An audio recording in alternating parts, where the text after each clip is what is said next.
विश्व परिषद की केंद्रीय प्रन्यासी मंडल की बैठक चल रही और हमने कभी कॉन्फ्रेंस की थी, बोले थी आज भी वही समय है, समझ लेते इसका जो लाइव कर रहे हैं। तो कल 17 तारीख को और आज 18 तारीख को अपनी प्रन्यासी मंडल की बैठक में सामाजिक, धार्मिक, राष्ट्रीय और सांगठनिक इन सारे विषयों पर विमर्श हुआ, चर्चा हुई, उसमें कुछ निर्णय हुए, कुछ विषयों पर प्रस्ताव आए और उन सारे विषयों का लिस्ट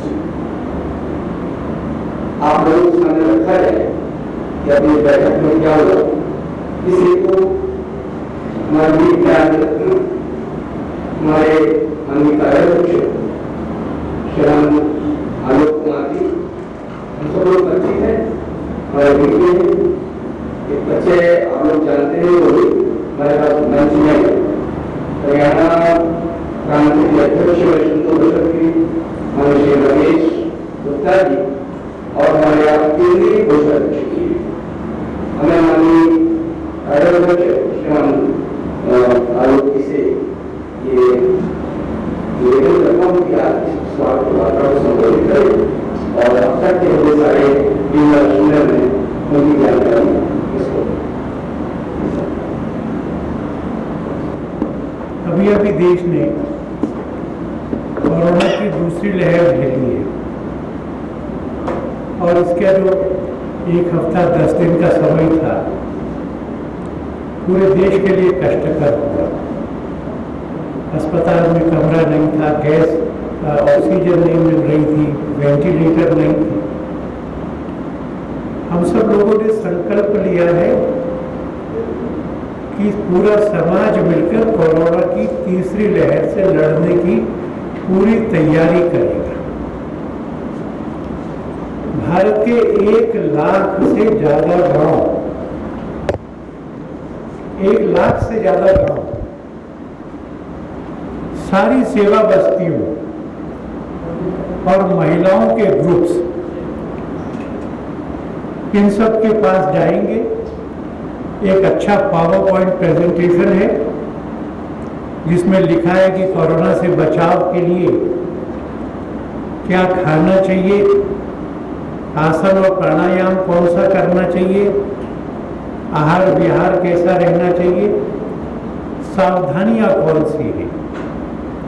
देश के सब मंदिर, गुरुद्वारे, साधु संत, मठ, इन सबको जोड़ते हुए देश भर में ऐसा अभियान चलाएंगे कि जब कोरोना की तीसरी लहर आएगी तो देश अपने बचाव के लिए तैयार खड़ा होगा। जानकारी देना और उनसे संकल्प कराना कि वो और उनका परिवार कोरोना के खिलाफ लड़ाई लड़ने में किसी ढंग से पीछे नहीं रहेगा। सार्वजनिक स्थान पे मास्क उतरेगा नहीं, दूरी लेकर बैठेंगे, खाने के अंदर थोड़ा हल्दी या बाकी चीजें हैं वो लेंगे, प्राणायाम करेंगे। और ये इसलिए भी हम कर पाएंगे कि कुछ लोग ऐसा कह रहे हैं कि बच्चों को टीका नहीं लगा है, ये लहर बच्चों पर असर करने वाली हो सकती है। तो माताओं को समझाना, माताओं को संकल्प करना और कोरोना आता है उससे बचने की तैयारी करना, फिर भी कोरोना आता है तो उसके इलाज की पूरी तैयारी करना। हमने हरियाणा में भी लॉन्च कर दिया है। मोबाइल पर इलाज कराने के लिए डॉक्टर को संपर्क कर सकते हैं, कुछ खर्चा भी नहीं होगा। दवाइयों की सूची, मरीज की पूरी हिस्ट्री, कौन से टेस्ट होने हैं, एक बार वहां संपर्क करने पे ये रिकॉर्ड हो जाएगा। छोड़ दो।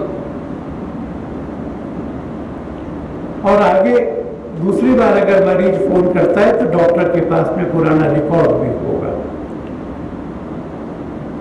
हमको विश्वास है कि जैसे राम जन्मभूमि का निधि समर्पण दुनिया का सबसे बड़ा कार्यक्रम था, हमारा ये संकल्प और इसका परिणाम ये विश्व में किसी भी आपदा से बचने के लिए समाज के द्वारा किया गया, सिविल सोसाइटी के द्वारा किया गया सबसे बड़ा इनिशिएटिव होगा। 2 प्रस्ताव पास किए हैं। एक प्रस्ताव ये पास किया है कि अंग्रेजों ने एक षड्यंत्र रचा था, मंदिरों को सरकार के अधीन कर दिया था। सरकार एग्जीक्यूटिव ऑफिसर तय करती है। एक बाबू आ जाता है जो मठाधिपति के भी ऊपर होता है और वो बताता है कि क्या करना चाहिए, क्या नहीं करना चाहिए। मंदिर की 20% आमदनी सरकार के पास चली जाती है एडमिनिस्ट्रेटिव एक्सपेंसेस के नाम पे। जो ऑडिट होता है उसका पैसा भी मंदिर से ही लेते हैं। हम लोग समझते हैं कि ये स्थिति ठीक नहीं है। भारत के गुरुद्वारों को सरकार नहीं चलाती है, भारत की मस्जिदों को सरकार नहीं चलाती है, जैन मंदिरों को नहीं चलाती है। हमारा अध्ययन ये बताता है कि ये संविधान की कंकरेंट लिस्ट में है, समवर्ती सूची में है और इसलिए इसका कानून बनाने में राज्यों को भी अधिकार है, केंद्र को भी अधिकार है। हमने केंद्र सरकार को ये प्रार्थना की है प्रस्ताव के द्वारा कि इस संबंध में केंद्र कानून बनाए और हिंदू समाज की मंदिर और धार्मिक संस्थाओं को हिंदू समाज को वापस कर दे। एक विषय रिलीजियस कन्वर्शंस का है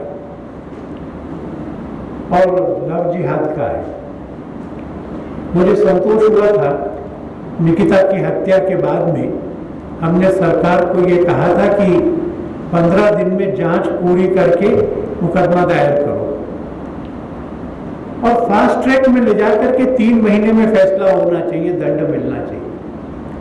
मुझे संतोष हुआ कि 13 दिन में चालान फाइल हुआ और 3 महीने कुछ दिन में फास्ट ट्रैक कोर्ट ने फैसला कर दिया। बहुत सारे राज्यों ने धोखे से, लालच से या भय से धर्म परिवर्तन को दंडनीय अपराध बनाया है।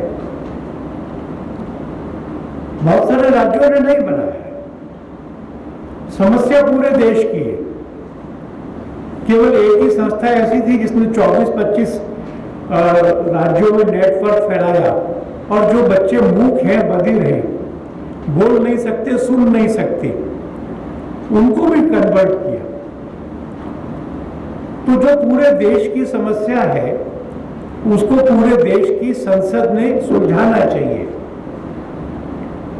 हमने केंद्र सरकार से एक प्रस्ताव में कहा है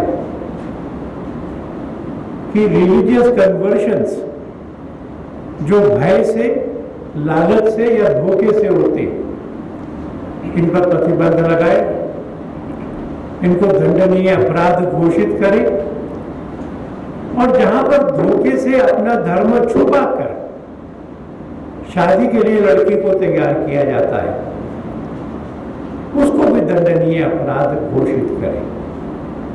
ये 3 ऐसे मेजर इवेंट्स थे जो मैं आपके साथ शेयर करना चाहता था। एक चौथे विषय पर मैं एक टिप्पणी करूंगा और फिर आपसे कहूंगा कि आपको कुछ पूछना हो तो पूछें। कोरोना में धार्मिक गतिविधियां, धार्मिक कार्यक्रम कितने हों, कैसे हों, इसके बारे में हम निरंतर सरकार को सहयोग देते रहे। हमारा ये आग्रह रहा है कि परंपरा नहीं टूटनी चाहिए और इसलिए जब जगन्नाथपुरी के मंदिर की यात्रा को सुप्रीम कोर्ट ने बैन किया तो हमने रिव्यू लगाया और उस रिव्यू में सरकार ने कहा, सुप्रीम कोर्ट ने कहा यात्रा निकलेगी इतनी संख्या ये लोग रहेंगे और कोई नहीं जाएगा, तो कोरोना से सुरक्षित हो गया, परंपरा बनी रही, खतरा नहीं लिया। उत्तराखंड की सरकार ने कांवड़ यात्रा को स्थगित कर दिया। उत्तर प्रदेश ने कहा कि हम मर्यादित संख्या में कांवड़ निकालेंगे।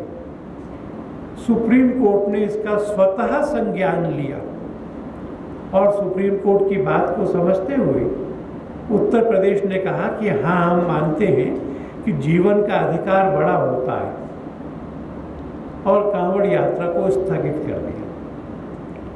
हमको आश्चर्य हुआ कि इन सब बातों के पब्लिक डोमेन में होते हुए भी केरल के मुख्यमंत्री ने कहा कि ईद के 3 दिन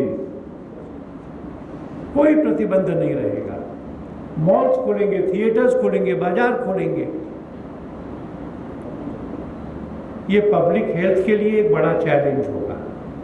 ये कोरोना के समय में देश की जो लड़ाई है उसको कमजोर करेगा, और मैं उम्मीद करूंगा कि सुप्रीम कोर्ट इसका भी स्वतः संज्ञान लेकर के इस देश के सार्वजनिक स्वास्थ्य के लिए एक बड़े संभावित खतरे को टाल देगी। ये 4 बिंदु मुझे आपके साथ शेयर करने थे। ये दोनों प्रस्ताव भी हम आपके साथ बांट रहे हैं, और हमको लगता है कि हमारे इस इनिशिएटिव से अगर थर्ड वेव आई भी तो थर्ड वेव भारत का नुकसान नहीं कर सकेगी। आपको कुछ पूछना हो तो आप पूछिए। सर, सरकार हमेशा ये दलील देती है कि जो सरकार के हाथ में जो मंदिर की व्यवस्था होनी चाहिए, वो कहते हैं कि हम लॉ एंड ऑर्डर और सिक्योरिटी हमारी उसके हम स्पेशलिस्ट हैं। तो क्या लगता है कि यदि आपके जो मंदिर की जो व्यवस्था है वो मंदिर वालों को मिल जाए, या जो वहाँ के लोग हैं मूलतः उनको मिल जाएंगे, तो ये प्रॉब्लम जो है या ये सिचुएशन जो बनता है ये दूर हो पाएगा, ये security and law and order? आपने जो कहा और मैंने जो कहा उसमें कुछ कॉन्फ्लिक्ट नहीं है। जगन्नाथ मंदिर की यात्रा निकलती है, मंदिर निकालता है, सरकार पुलिस भेज करके ट्रैफिक कंट्रोल करने का, कंजेशन को नियंत्रित करने का काम करती है। अयोध्या का जो मंदिर बन रहा है उसके बारे में सेंट्रल सिक्योरिटी एजेंसीज ने हमसे तालमेल करी, जितनी सलाह उन्होंने दी हमने सारी मान ली। तो लॉ एंड ऑर्डर और सिक्योरिटी ये सरकार करे, पर किसको नौकरी पे रखेंगे, किसको नहीं रखेंगे, पुजारी कौन होगा, पूजा की व्यवस्था क्या होगी, ये तो काम सरकार का नहीं हो सकता। पद्मनाभ स्वामी मंदिर के फैसले में और चिदम्बरम नटराज मंदिर के फैसले में कोर्ट ने भी कहा है, सुप्रीम कोर्ट ने भी कहा है, मंदिर को चलाना उस संप्रदाय के लोगों का काम है। इतने बड़े बड़े गुरुपर्व होते हैं, पर दिल्ली गुरुद्वारा प्रबंधक कमेटी, हरियाणा गुरुद्वारा प्रबंधक कमेटी, गुरुद्वारों का मैनेजमेंट तो उनके ही पास है। इसलिए मैनेजमेंट समाज के पास हो, और जो काम सरकार को करने हैं, बाहर की स्वच्छता है, सिक्योरिटी है, ट्रैफिक मैनेजमेंट है, वो सब वो पुलिस करेगी। सर, इससे जुड़ा हुआ मेरा एक सवाल है, क्या विश्व हिंदू परिषद के पास ऐसे कोई आंकड़े हैं कि पूरे देश भर में ऐसे कितने मठ मंदिर हैं जिन पर सरकारी नियंत्रण है, और उनमें से ऐसे कितने मठ और मंदिर हैं जिन पर कानूनी विवाद है, कानूनी विवाद की वजह से सरकारी नियंत्रण? ये जो दूसरी श्रेणी है ना, इसमें सरकार नियंत्रण नहीं करती, वो कोर्ट रिसीवर तय करती है। जो पहली है, तो मैं आपको अगर ये कहूँ कि तमिलनाडु के सारे मंदिर वहाँ के बोर्ड्स के पास है, केरल के सारे मंदिर वहाँ के 3 बोर्ड्स के पास है, आंध्र के, तेलंगाना के, कर्नाटक के, और मुझे कहते हुए अच्छा नहीं लगता, पर उत्तराखंड के भी जो बड़े श्राइन्स हैं वो सरकार ने अपने पास क्यों लेना चाहिए? तो इसलिए जहाँ जहाँ मंदिर हैं उन्होंने एक बोर्ड बनाया है, उस बोर्ड के पास में सबको रजिस्टर करना पड़ता है, सबको अपने विवरण फाइल करने पड़ते हैं। बोर्ड एक एग्जीक्यूटिव ऑफिसर बिठाता है और बोर्ड के आदेशों का पालन करने के लिए मंदिर का मठाधिपति और पुजारी बाध्य होते हैं। इसलिए सूची में तो मैं कहूँ तो जिन राज्यों में हो रहा है वो तो सब राज्यों सबका हो रहा है। कुछ राज्यों में जैसे जम्मू कश्मीर में उन्होंने वैष्णो देवी के लिए श्राइन बोर्ड बनाया, तो कुछ राज्यों ने कुछ मंदिरों के लिए बनाया है और अधिकांश राज्यों ने सब मंदिरों के लिए बनाया। निकिता का जिक्र हुआ, लेकिन लव जिहाद को लेकर अभी तक कोई भी कानून नहीं बनाया गया। जब ऐसे केस आते हैं तभी जाके क्यों चर्चाओं के विषय बनता है?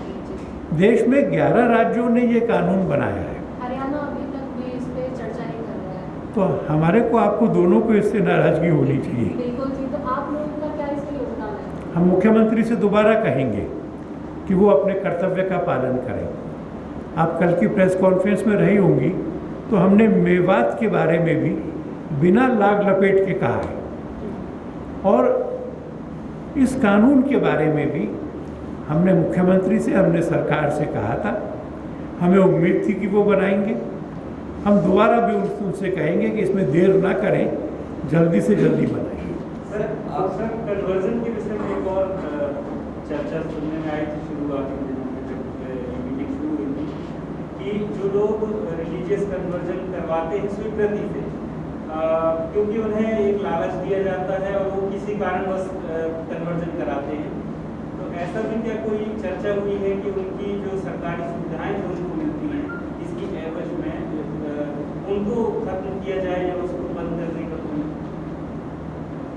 जो NGOs इस काम को अपने काम के तहत करती हैं, जिनका ये काम है, उनकी ग्रांट्स वगैरह सब बंद करने की बात कुछ कानूनों में लिखी गई है और NGOs के लोगों के लिए दंड ज़्यादा रखा गया है।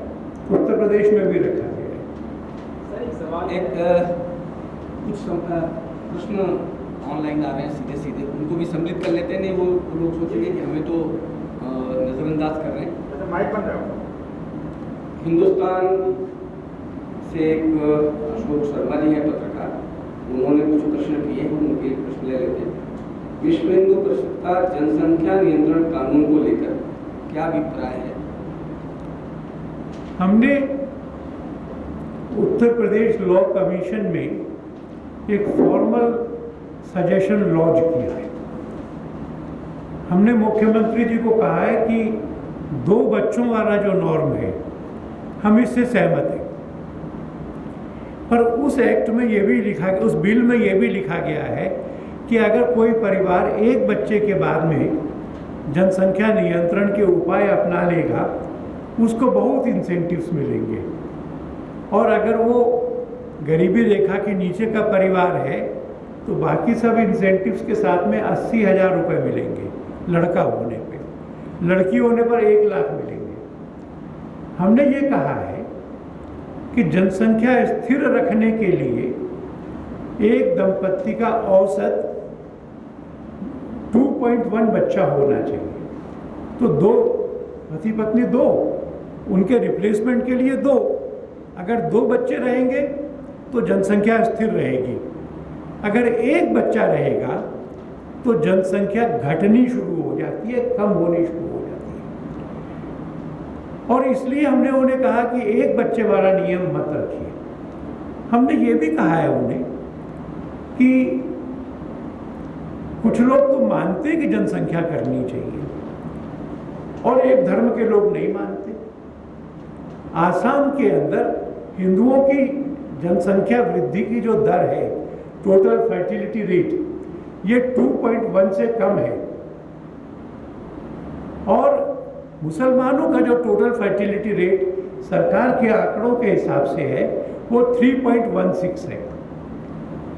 तो 2.1 से कम हिंदू, 3.16 वहां पर, ये तो लॉप साइडेड आंकड़ा है। केरल के अंदर हिंदू का 2.1 से कम है, 1.7 है, और मुसलमान के लिए 3.3 है, 2.3 है। तो जनसंख्या का ये असंतुलन अच्छा नहीं है। हमने 2 बच्चों का स्वागत किया है और हमने ये भी सरकार से भी कहा है, हम मुस्लिम समाज को भी कहते हैं कि 2 बच्चों का परिवार ये सुख का कारण है, ये समृद्धि का कारण है, ये विकास का कारण है और उनको भी इसी को स्वीकार करना चाहिए। एक प्रश्न और ले लेते हैं सर, एक प्रश्न और लेते हैं इससे कनेक्ट क्वेश्चन है।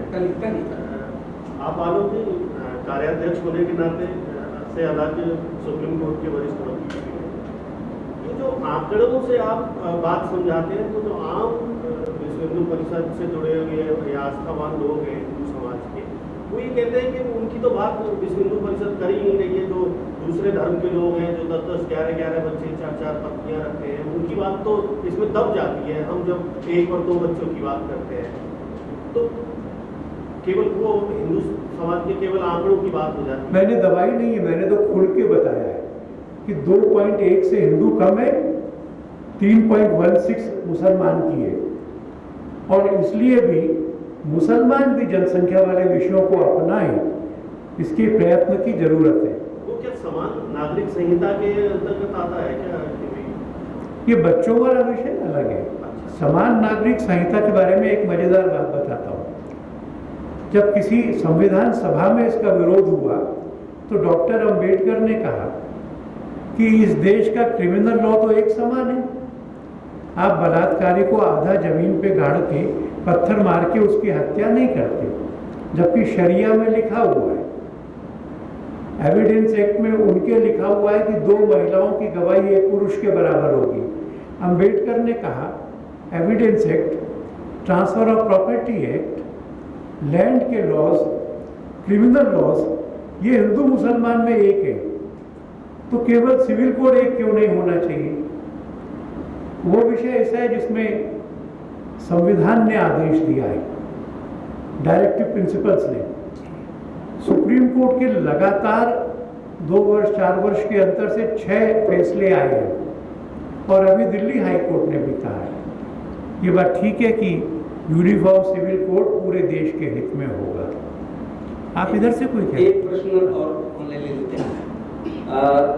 संतोष पाठक है, उन्होंने कहा है कि विश्व हिंदू परिषद लगातार लॉ जिहाद के खिलाफ अभियान चलाता रहा है, लेकिन बॉलीवुड की फिल्में लगातार लॉ जिहाद को बढ़ावा दे रही है। हाल ही में रिलीज हुआ तूफान इसका उदाहरण है। विश्व हिंदू परिषद इसे लेकर क्या योजना बना रही है? मैं स्पेसिफिक किसी फिल्म पे अभी कमेंट नहीं करूँगा, पर मुझे संतोष है कि सरकार के जो OTP और बाकी सब चीज़ें हैं, इनको भी किसी रेगुलेशन के लिए लाने का प्रयत्न कर रही है। सर, मेरा सवाल था, आपने शुरुआत में कहा कि हम कोरोना की तीसरी लहर से लड़ने के लिए घर घर जाके जागरूक लोगों के लिए ऑनलाइन सेवाएं हम शुरू कर रहे हैं, डॉक्टर, मेडिसिन, तो इसको किस तरह से बढ़ावा दिया जाए? सर, किस तरह से लोग हमारे साथ कनेक्ट कर सकते हैं, किस तरह से जानकारी दे सकते हैं? ये क्योंकि हरियाणा स्पेसिफिक है इसलिए मैंने उधर किया है। नमस्कार। हरियाणा में हमने पिछले दिनों ई मेडिसिन सेवा शुरू की हुई है। उस ई मेडिसिन सेवा में एक नंबर दिया हुआ है, हेल्पलाइन नंबर है। उस नंबर से जो कॉल करेगा वो हमारे आरोग्य मित्र, जिसको इंग्लिश में एजेंट बोला जाता है, हम उसको आरोग्य मित्र बोलते हैं। आरोग्य मित्र के पास वो कॉल जाएगी, आरोग्य मित्र डॉक्टर से कंसल्ट करवाएंगे।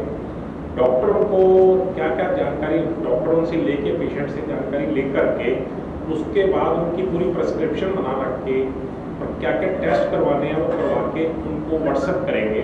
ऐसी एक योजना बनी है, अब वो चल रही है, तो बहुत अच्छी चल रही है। सर, ये जो टेस्ट होंगे वो अपने पास के हॉस्पिटल में करवा सकते हैं, फ्री होंगे? और जो मेडिसिन, हाँ, ये टोटली निःशुल्क है। और कोरोना काल में इवन हमने यह भी किया था कि अगर कोई परिवार पूरा संक्रमित है तो वो मेडिसिन नहीं ले सकता, दुकान पे नहीं जा सकता, तो हम उसकी मेडिसिन भी पहुंचाने का काम करेंगे।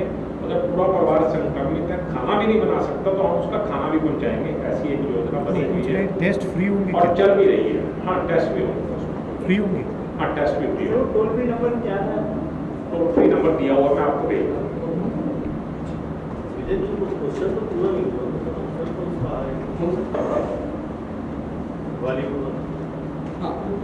पर्टिकुलर अभी उतना ही उत्तर है।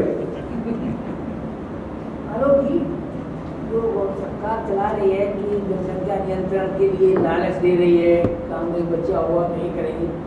आपको लगता है यहाँ एक तरह एक साजिश मानते हैं आप, जनसंख्या बढ़ाना भी एक साजिश है इस देश में, क्या वो लालच से जनसंख्या रुक जाएगी? मैंने आपसे कहा केवल लालच से नहीं रुकेगी, केवल डिसइंसेंटिव से नहीं रुकेगी।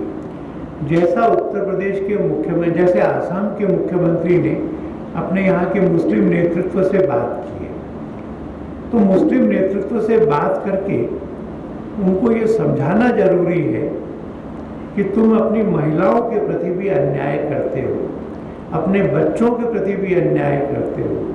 जब 2 से ज़्यादा बच्चे होते, जब ये दोनों काम होंगे तब चलेगा। क्या डिसफ्रेंचाइज का ऑप्शन ढूंढा जा रहा है इसमें? नहीं। पीछे से आ रहा था, आप पूछ रहे थे क्या?